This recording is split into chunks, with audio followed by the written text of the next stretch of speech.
Գյուրջան Կասկադ, հասանելի բնակարաններ 65 ամիս մարման ժամկետով։ Հաջորդ քննարկվող հարցը զինվորական ծառայության եւ զինծառայողի կարգավիճակի մասին օրենքում փոփոխություններ կատարելու մասին, զինվորական ծառայության եւ զինծառայողի կարգավիճակի մասին օրենքում լրացումների փոփոխություններ կատարելու մասին, 2024 թվականի հունվարի 16-ի 23Ն օրենքում փոփոխություն կատարելու մասին, պետական տուրքի մասին Հայաստանի Հանրապետության օրենքում փոփոխություն եւ լրացում կատարելու մասին եւ Հայաստանի Հանրապետության քրեական օրենսգրքում լրացում կատարելու մասին, օրենքների նախագծերի փաթեթի վերաբերյալ Հայաստանի Հանրապետության կառավարության առաջարկությունների մասին է, զեկուցող Պաշտպանության նախարար պարոն Պապիկյան, խնդրեմ։ Շնորհակալություն, մեծարգո փոխվարչապետ, հարգելի գործընկերներ, օրենքի նախագծերի համաձայն առաջարկվում է սահմանել 24 ամսից պակաս ժամկետով պարտադիր զինվորական ծառայություն անցնելու հնարավորություն, 1 ամիս ժամկետով ծառայություն անցնելու դեպքում 20 միլիոն դրամ եւ 6 ամիս ժամկետով ծառայություն անցնելու դեպքում 15 միլիոն դրամ պետական բյուջե վճարելու պայմանով։ Պարտադիր զինվորական ծառայություն անցնելու սահմանային առավելագույն տարիքը 27-ի փոխարեն սահմանել 37 տարեկանը։ Մինչև 18 տարին լրանալը կամ զորակոչային տարիքում ՀՀ քաղաքացիություն ստացած եւ մինչև ՀՀ քաղաքացիություն ստանալն այլ պետությունում զինվորական ծառայություն չանցած կամ 1 տարուց պակաս ժամկետով ծառայություն անցած քաղաքացիների համար ՀՀ զինված ուժերում օրենքով սահմանված 24-ամյա ծառայության ժամկետը փոխարինել 12 ամսյա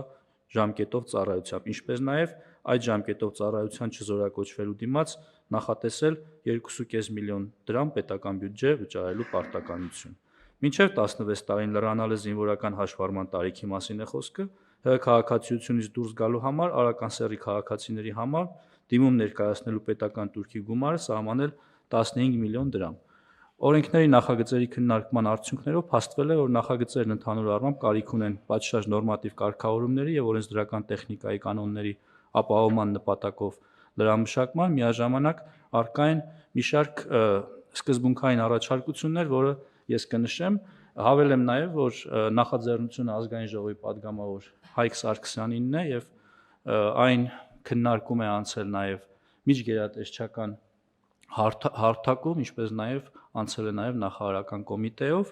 եւ ըստ այդմ ձևակերպվել է հետեւյալ առաջարկությունները կրճատ ժամկետով ծառայությունը սահմանել 1 ամսվա դեպքում 24 միլիոն դրամ եւ 4 ամսվա դեպքում 18 միլիոն դրամ։ Յուրաքանչյուր զորակոչի հայտարարման մասին կառավարության որոշման մեջ սահմանել տվյալ զորակոչին համապատասխան կրճատ ժամկետով ծառայություն անցնելու դիմումների առավելագույն քանակը եւ դիմումների ներկայացման կարգը։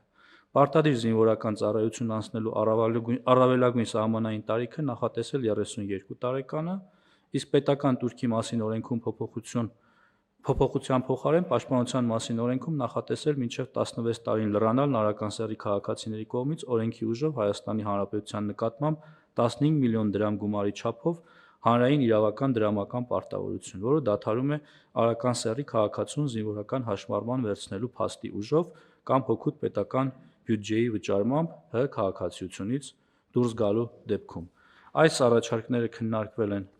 падգամավորի հետ եւ պարոն Հայկ Սարգսյանը ըստ էության համաձայն է այս փոփոխություններին եւ առաջիկայում մեր հաստատումից հետո այն կքննարկվի նաեւ ազգային ժողովում, հաշվի առնելով, որ փաթեթը բավականին լայն է եւ զգայուն է ու անդրադառնում է հանրային բոլոր շերտերին, շատ կարեւոր է, որ այն նաեւ պատշաճ քննարկում անցնի ազգային ժողովում։ Շնորհակալ եմ։ Շնորհակալություն, պարոն Պապիկյան, հարցեր հարգելի գործընկերներ, դիտարկումներ նախագծի վերաբերյալ։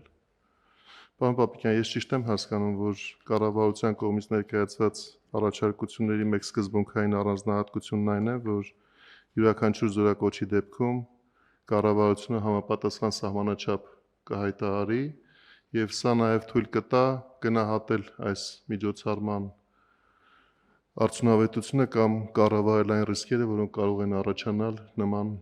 շատ զգայուն, ինչպես դուք նշեցիք, եւ էական փոփոխությունների պարագայում։ Այո, պարոն Խաչատրյան, դուք շատ ճիշտ եք, այս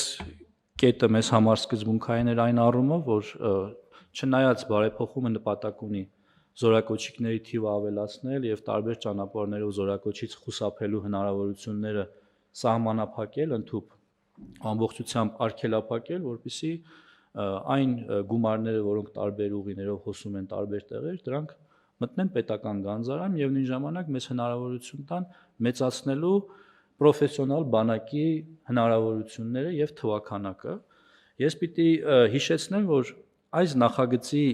մի մասը դեռևս 2022 թվականին կառավարության կողմից էր հենց առաջարկվել եւ հետագայում դրա մի մասը արկախվեց 2022 թվականի սեպտեմբերի դեպքերով պայմանավորված։ Այն ժամանակ էր, որ մեր կողմից ընդունվեց Պաշտպան հայրենիաթ ծրագիրը, որը ենթադրում է, որ այն ժամկետային զինծառայողը, որը 5 տարով պայմանագիր կկնքի Պաշտպանության նախարարության հետ, ծառայությունից հետո կստանա նաև 5 միլիոն դրամ պարգևավճար։ Եվ այստեղից էլ այս թվերը, խոսքը վերաբերում է 18 եւ 24 միլիոն դրամ կառավարության առաջարկությունների, որը ենթադրելու է, որ հնարավոր կարճ ժամկետով ծառայելու պարագայում, երբ գումար կվճարեն պետական բյուջե,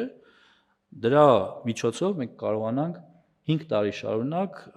երկու պայմանագրային զինծառայողի եւ աշխատավարձ վճարել եւ նաեւ վճարել այն 5 միլիոն դրամ պարգևավճար, որը ստանձնել է կառավարությունը։ Բայց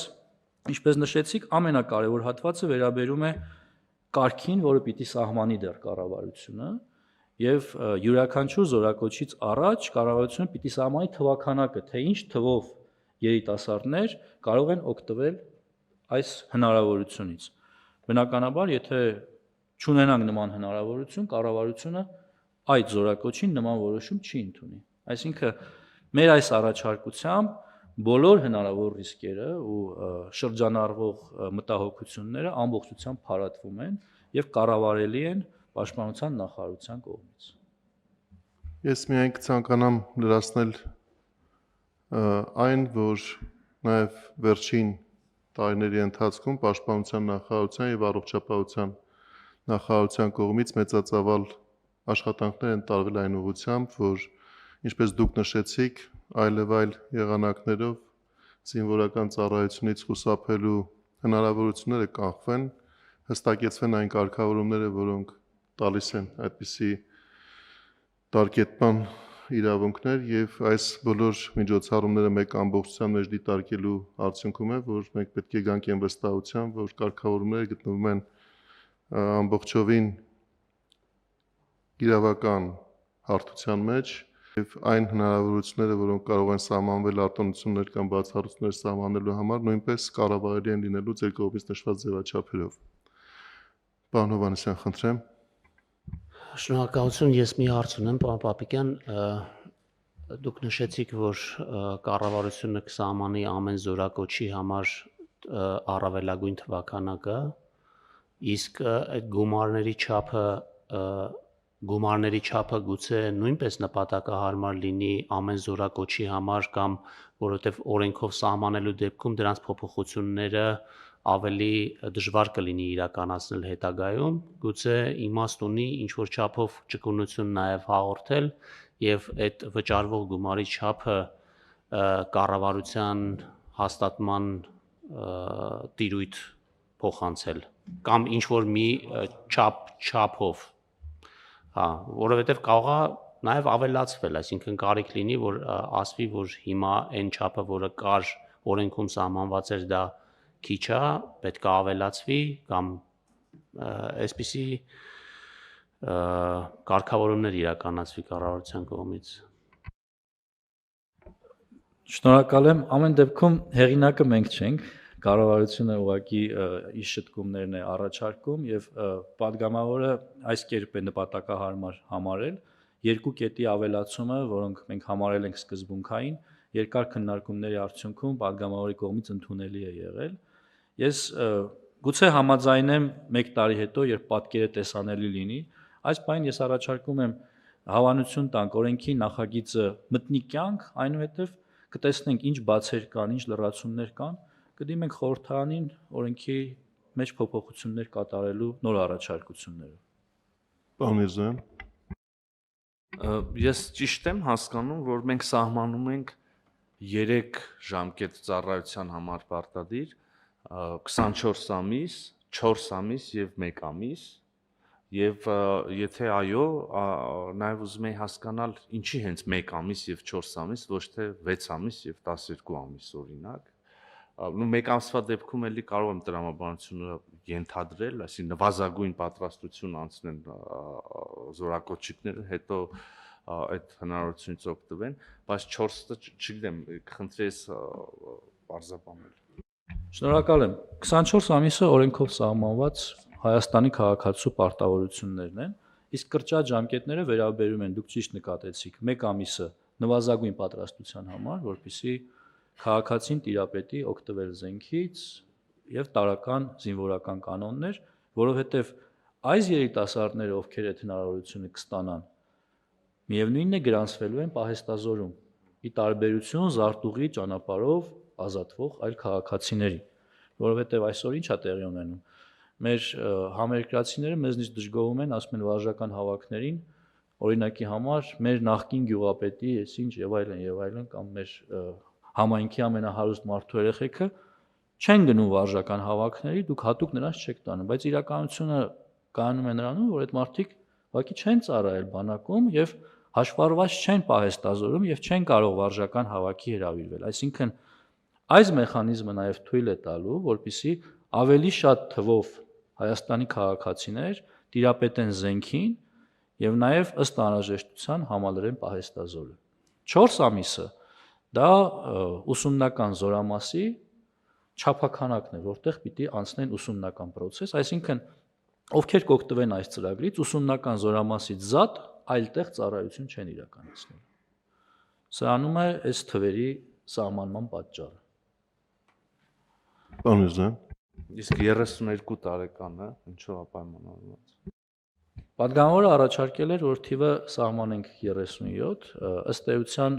մեր միակ նրա հետ տարբերությունը մտքերի կայանում էր նրանում, որ սա պետք է անել աշճանական, որովհետև այս սահմանումն էլ իր հերթին նշանակում է, որ սա կազդի այն մարդկանց վրա, ում 18-ը նոր է լրանալու, այսինքն արդեն 19, 20, 27, 32 տարեկան քաղաքացիների վրա սա չի ազդելու։ Այսինքն զորակոչային տարիք մուտք գործողների վրա կազդի մինչև 32 տարին, դա էլ նրա համար է, որպեսզի ուսումնական հաստատությունների միջոցով